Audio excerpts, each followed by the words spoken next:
Some individuals speculate that the youth use of violent video games can be detrimental to their well-being.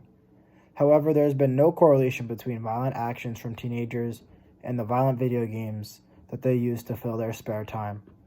Parents should not deprive their kids from the things that they enjoy. Video games can have some upside, like they can be a great social aspect of their lives, and they shouldn't be taken away due to the violent content portrayed in some of those games. First of all, video games really don't even relate to the real world. In most video games, there is some sort of setting, like a war, or maybe you're in a cartoon world where there's no correlation to actual reality. And teenagers and kids should be able to decipher the difference between reality and fiction. Of course, a mentally sane person would know to not commit violent crimes displayed in these games.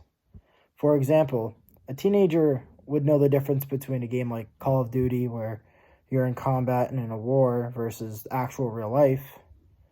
Plus, I have some evidence to back it up. Since 1996, violent crime has dropped according to Harvard University, and since then, video games have only risen. This shows that there is no correlation at all between violent crimes being committed and the content that is conceived in certain video games.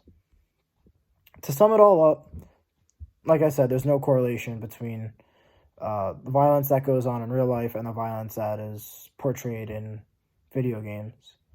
Parents shouldn't take video games away from their kids for something that they just never did or will never do.